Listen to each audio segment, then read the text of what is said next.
Oke, mungkin udah banyak yang on cam ya. Langsung aja ya kita masuk ke acara selanjutnya, yaitu menyanyikan lagu Indonesia Raya. Untuk operator kami persilahkan.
Oke, Nika.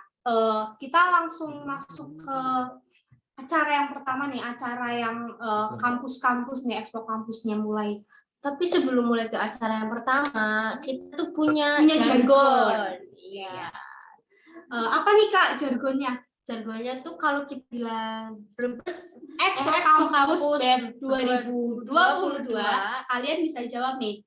Langkah awal menuju kampus impian. Ayo dong pada on cam sama on mic. Pada on mic dan pada on cam dulu yuk. Kita jargon dulu bareng-bareng. Iya dong. Ayo dong. On mic dong.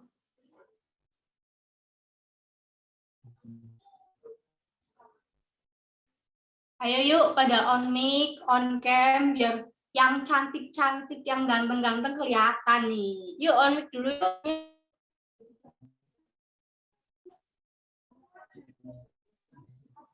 Ayo pada on cam. Kalian Ada bisa on cam. On mic semua, on mic dong.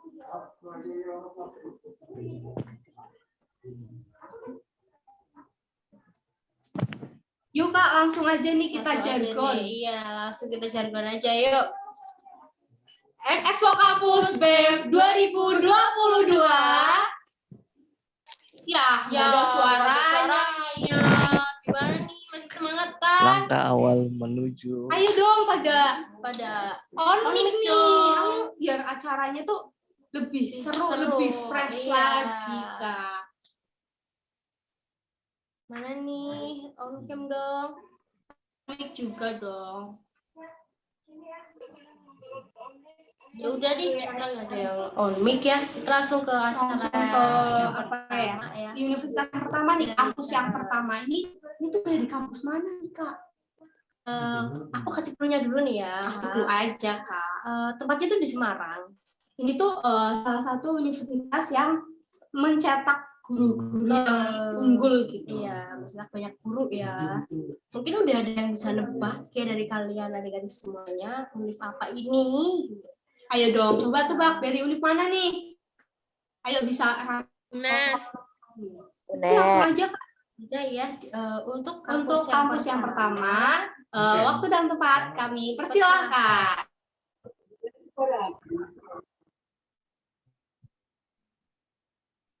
Bismillahirrahmanirrahim. Assalamualaikum warahmatullahi wabarakatuh. Selamat pagi teman-teman semua. Halo teman-teman, kok nggak ada kabarnya nih? Bisa present semuanya, siswa-siswi SMA SMK. Present dong, tolong dong. Sertanya nih. Nggak ada responnya. Udah pada sarapan belum nih? Halo Oke, kakak-kakak banyak ya. Nes nih, bisa on mic. Udah Oke, pada pertama. Oke, udah cukup. Pertama aku mau perkenalan dulu ya.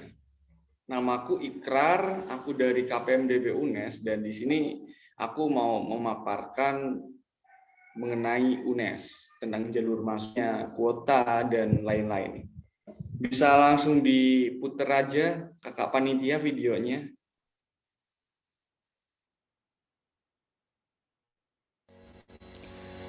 Halo teman-teman semua, semoga kabar kalian baik dan sehat selalu ya. Kami dari KPMDB UNES akan memaparkan mengenai pendaftaran, jalur masuk, kuota penerimaan, dan juga prestasi-prestasi dari UNES sendiri nih. Buat kalian yang penasaran tentang UNES, bisa kalian pantengin pemaparan kami ya.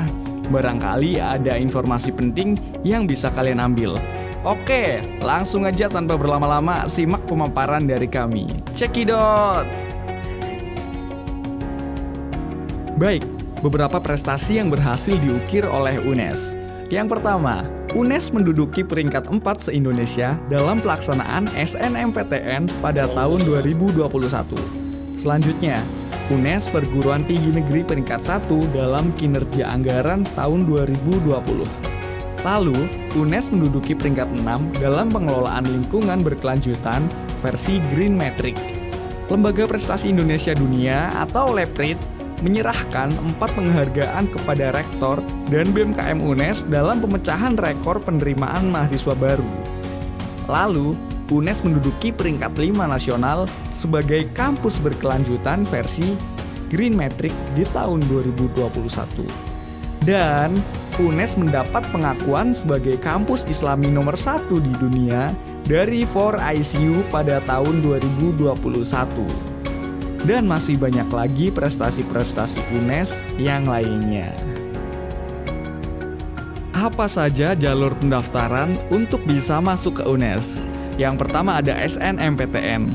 SNMPTN merupakan seleksi nasional berdasarkan nilai raport dan prestasi lainnya dengan kuota minimum 20%. Lalu ada SBMPTN. SBMPTN merupakan pola seleksi nasional berdasarkan hasil tes tertulis atau ujian keterampilan dengan kuota minimum 40%. Lalu yang terakhir ada jalur mandiri. Seleksi mandiri oleh Universitas Negeri Semarang adalah seleksi penerimaan mahasiswa baru yang diselenggarakan secara mandiri oleh UNES. Terdiri dari jalur prestasi, reguler, bidik misi, dan profesi dengan kuota maksimum 30%.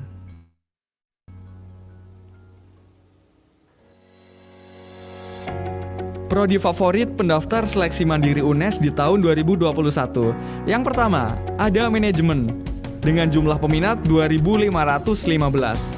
Yang kedua, ada ilmu hukum dengan jumlah peminat 2.177. Yang ketiga, ada kesehatan masyarakat dengan jumlah peminat 1.750. Selain dari daftar atas, banyak lagi prodi favorit pendaftar seleksi mandiri, SBMPTN maupun SNMPTN.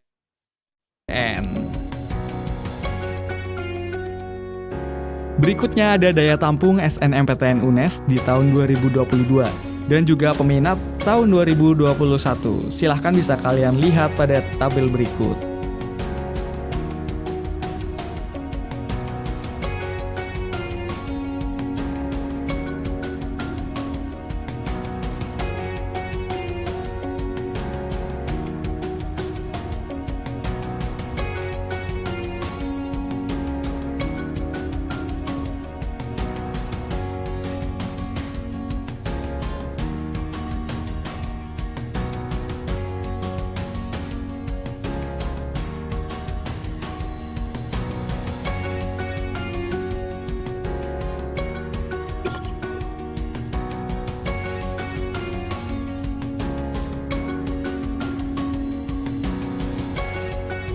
Berikutnya, ada daya tampung SBMPTN di tahun 2022 dan juga peminat di tahun 2021.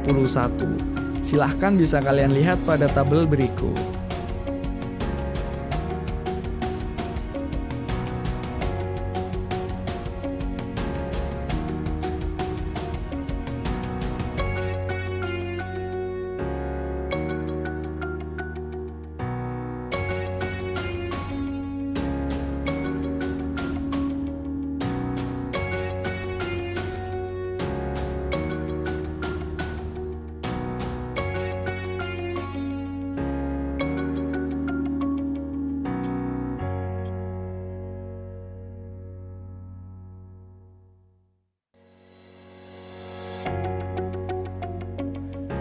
Untuk mengetahui informasi lebih lanjut mengenai pendaftaran dan jalur masuk UNES, dapat membuka tautan di bawah ini.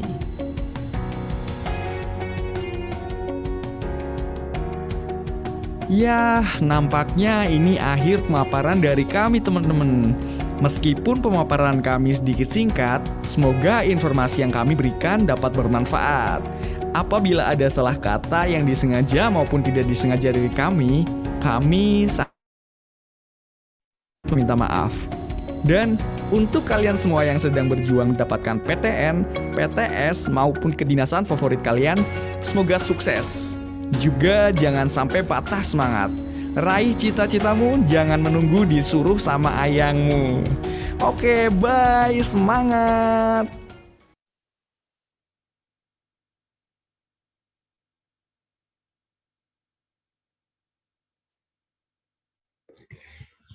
Baik, tadi adalah pemaparan dari ya teman-teman ya. Meskipun sedikit singkat, semoga bermanfaat. Oke, kita langsung lanjut aja pada sesi selanjutnya, yaitu sesi tanya jawab. Kita batasi dengan 2 pertanyaan aja ya, 2 penanya maksudnya. Silahkan barangkali ada yang mau menanyakan mengenai UNES, mengenai jalur pendaftaran ataupun apapun tentang UNES. Yang mau bertanya bisa raise hand.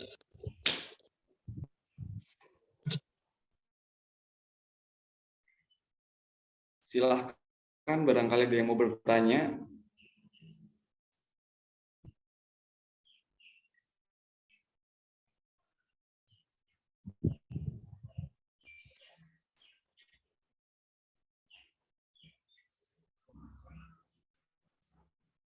Ayo nih. Ada enggak nih yang mau nanya tentang UNES?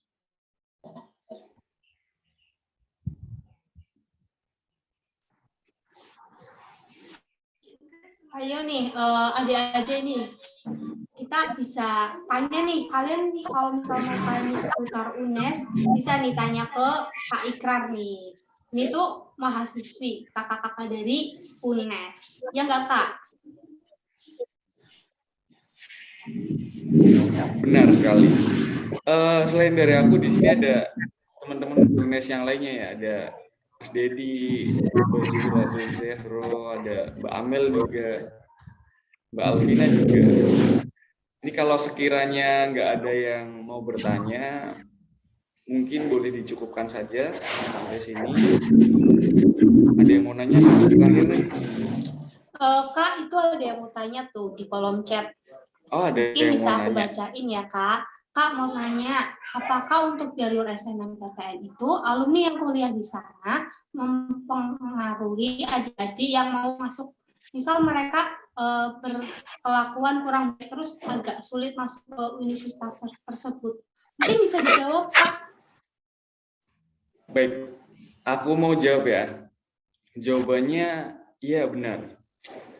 Alumni yang udah kuliah di UNES itu bakal mempengaruhi penerimaan SNMPTN. Kalau misalkan nilai mereka, alumni kamu itu di UNES nilainya tinggi-tinggi atau baik-baik dan prestasi kemungkinan setelah kalian yang mendaftar pada jalur SNMPTN tersebut bakal diterima lebih banyak gitu, bakal lebih di respect sama UNES gitu. Tapi juga berkebalikannya ya, kalau alumni kalian berperilaku jelek, nilainya jelek, ataupun mencemarkan nama baik UNES, nanti dampaknya akan terjadi ke sekolah kalian juga.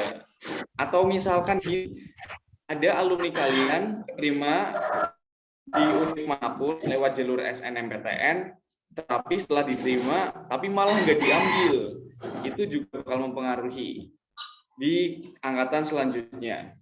Kemungkinan angkatan selanjutnya bakal di blacklist sama univ tersebut. Itu jawaban dari aku. Udah kejawab?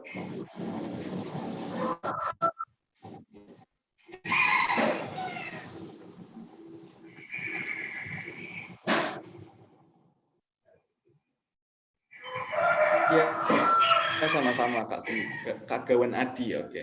Ada yang mau nanya lagi nggak?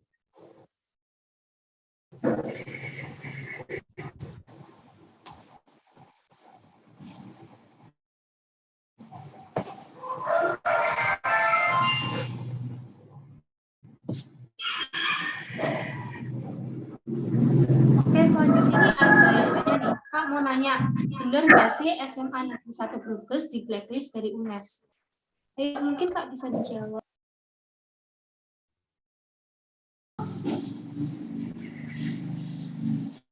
Baik, mau jawab ya, benar ya. Aku bukan anak SMA 1 Brebes ya, tapi ada nggak kakak UNES yang dari SMA 1 Brebes di sini bisa bantu jawab? Kak Randy mungkin.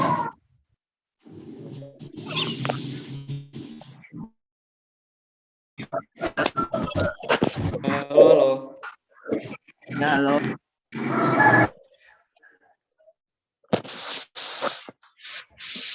Gimana Kak Ikrar?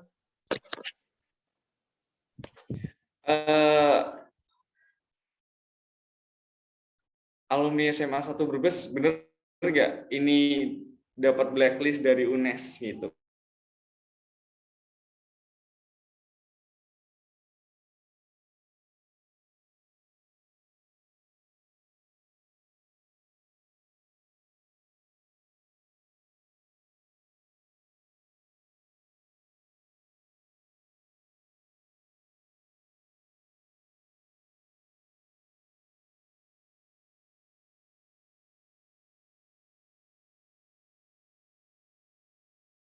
Makanya kalian harus tetap stay tune di sini dan diperhatikan nih dari kakak-kakaknya yang presentasi, dari video yang telah disiapkan kakaknya ya. Makasih yang hadir di sini.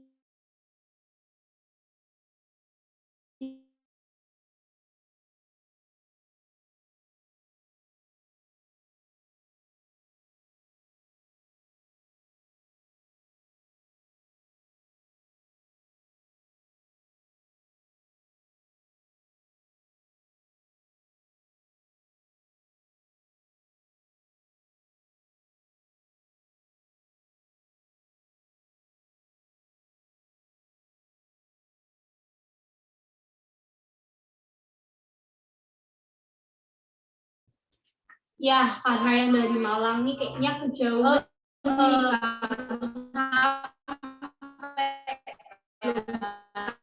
Sampai ya, mungkin langsung ke Ini tuh tempatnya ada di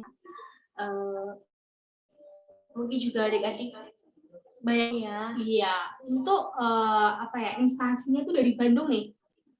Ya mungkin bisa langsung saja Untuk yang bersangkutan nih bisa, halo kakak-kakak yang dari ini. Selanjutnya nih dari mana nih Kak? Dari Bandung, ayo. yang dari Bandung. Yang mau ke Bandung, yang mau ke Bandung. Iya, banyak lebih pasti ya, karena di sana sejuk suasananya.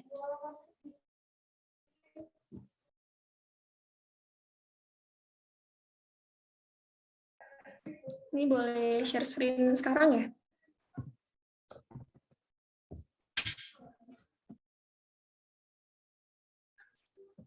Oke, aku izin share screen ya.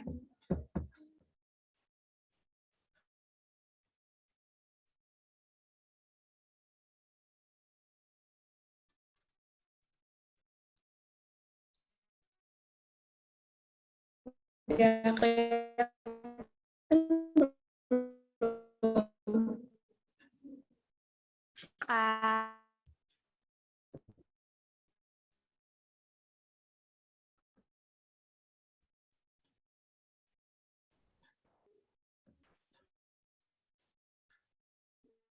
Oke, selamat pagi nih kabarnya sendirian. Saya di teman-teman Kak Tri Dwi Wulandari. Nah, kami dari Politeknik Kesejahteraan Sosial Bandung.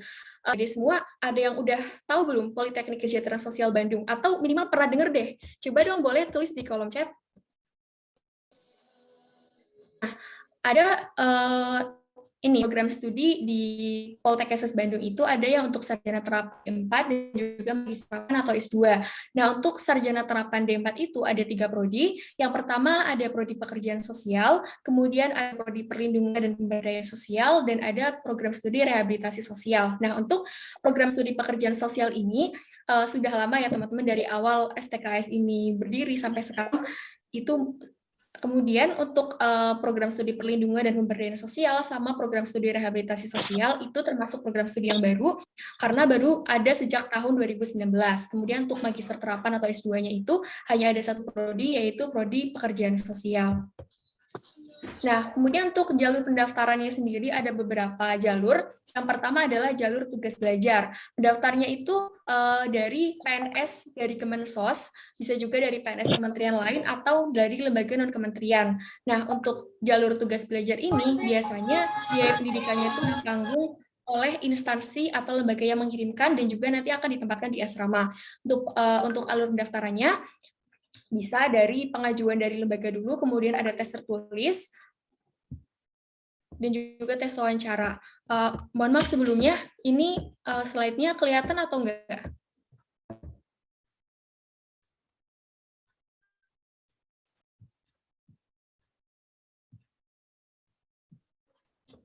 Kakak, ini mohon maaf nih, katanya slide-nya itu belum berubah, Kak. Share screen-nya masih di slide yang pertama. Oke, maaf ya. Kalau sekarang udah kelihatan belum?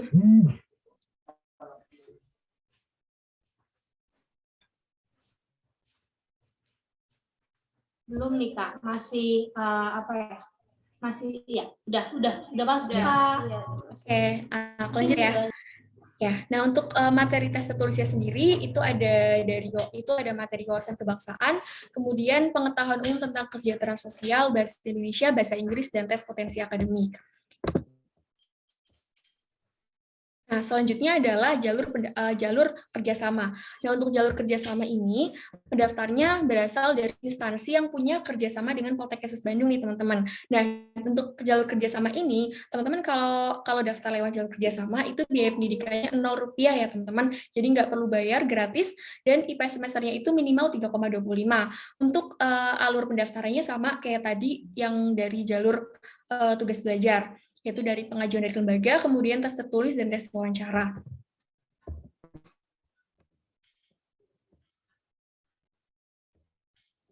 Nah, ini ada beberapa daftar instansi yang punya kerjasama dengan Poltekkes Bandung tahun 2020 sampai tahun 2021.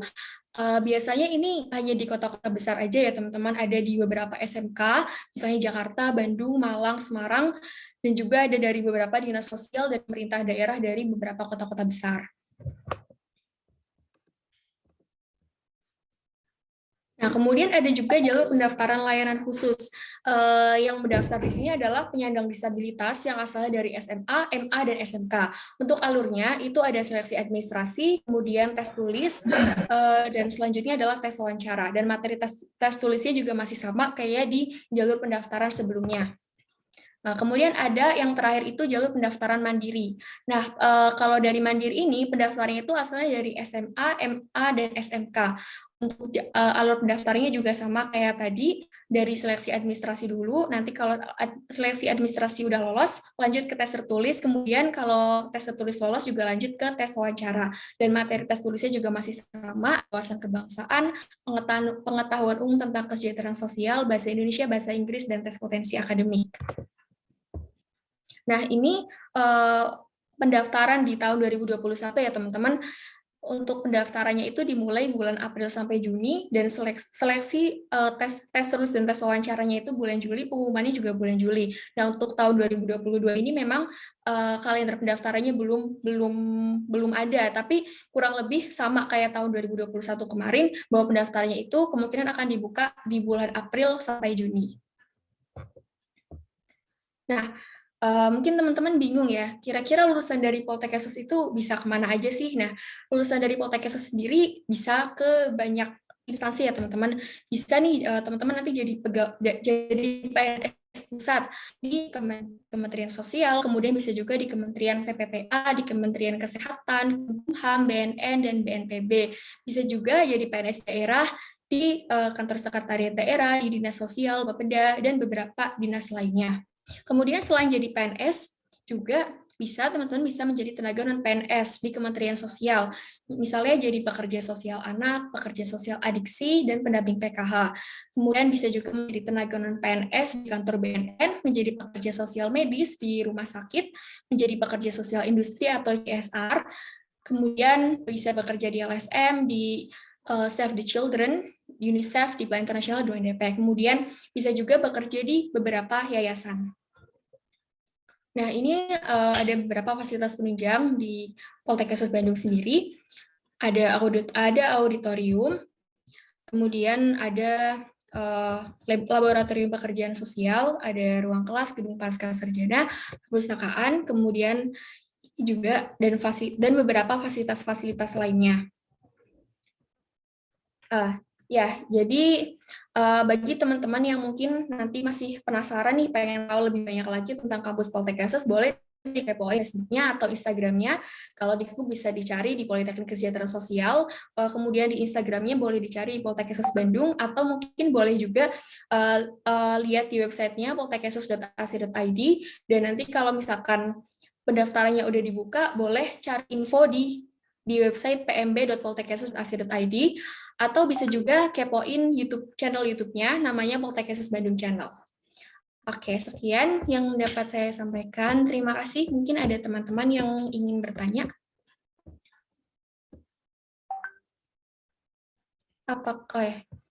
Izin bertanya, apakah lulusan SMK otomotif bisa masuk Poltekkes Bandung? Untuk SMK itu biasanya ada ininya sendiri ya.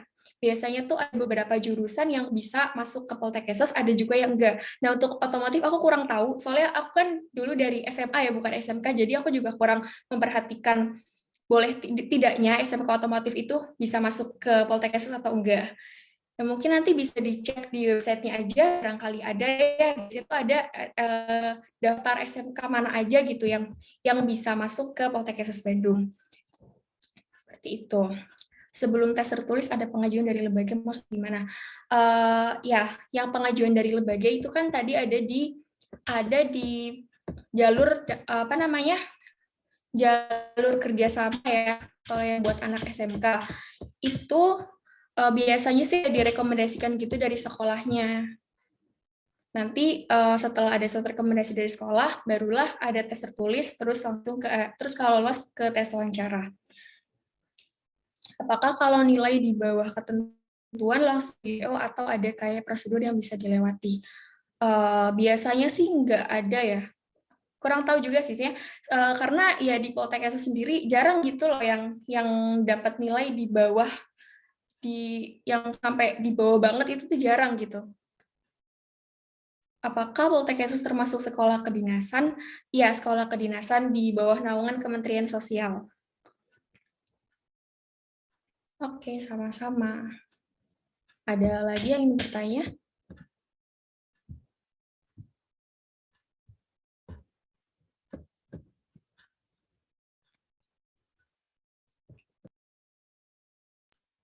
Mungkin kalau tidak ada lagi yang ingin bertanya, ini boleh dicukupkan sampai di sini atau gimana nih, Kak MC?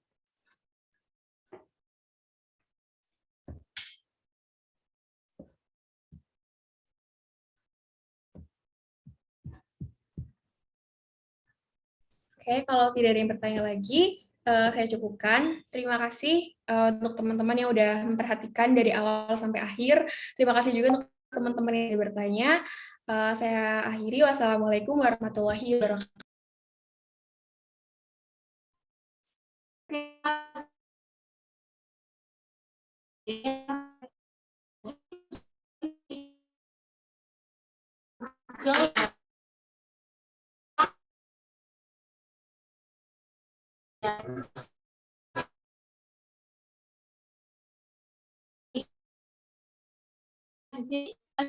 Di mana nih?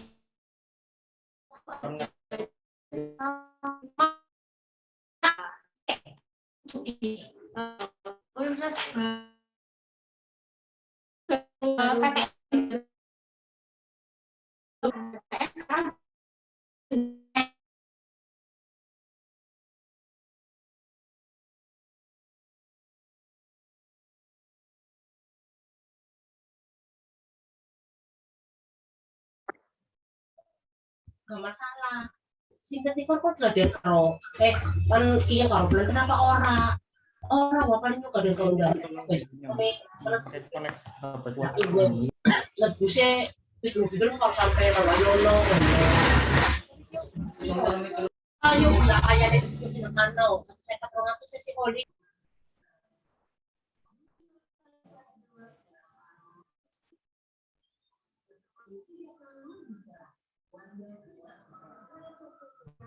Aneh anjir.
Maaf ya, tadi karena ada kendala teknis nih.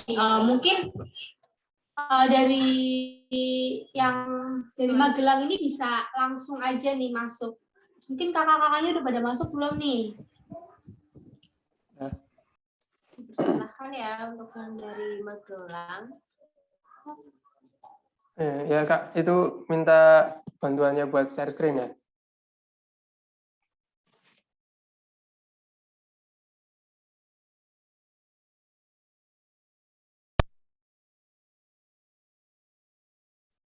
Ya, baik, saya awali saja. Assalamualaikum warahmatullahi wabarakatuh. Selamat pagi, teman-teman.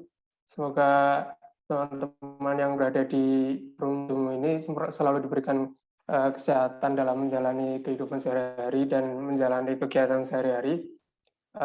Di sini saya Umar Maulana Hidayatullah dan teman saya tentunya. Saya tidak sendiri dengan Syahrul Mubarak. Kami dari perwakilan KPMDB Universitas Tidar.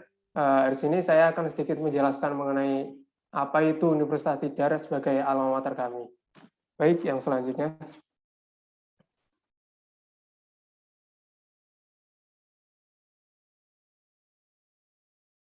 Ya,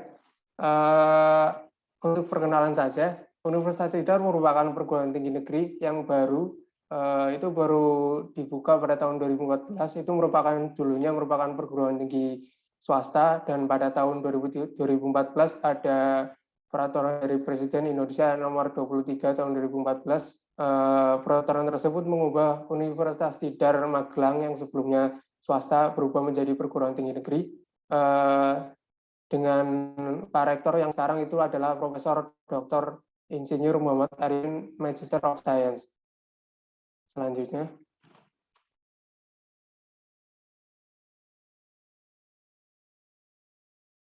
Untidar sendiri memiliki visi dan misi berikut. Universitas dalam mengembangkan ilmu pengetahuan dan wirausaha. Yang pertama ada mengembangkan ilmu pengetahuan teknologi didasari dengan pendekatan riset. Yang kedua, mengembangkan praktik wirausaha didasari dengan pendekatan riset. Yang ketiga, melaksanakan tridharma perguruan tinggi dengan didasari pendekatan riset. Dan yang terakhir, ada yang keempat, melaksanakan tata kelola dan tata kerja dari perguruan tinggi didasari dengan pendekatan riset. Next.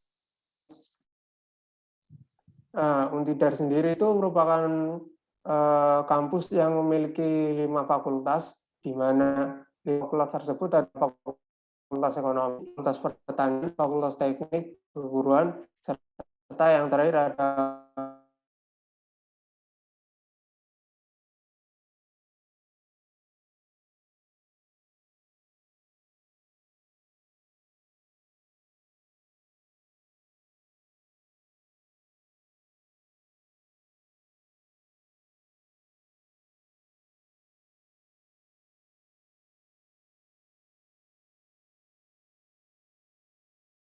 kemudian yang ketiga ada S1 akuntansi, dan yang terakhir ada D3 akuntansi. Selanjutnya, yang kedua ada Fakultas Pertanian, di mana pada fakultas ini terdapat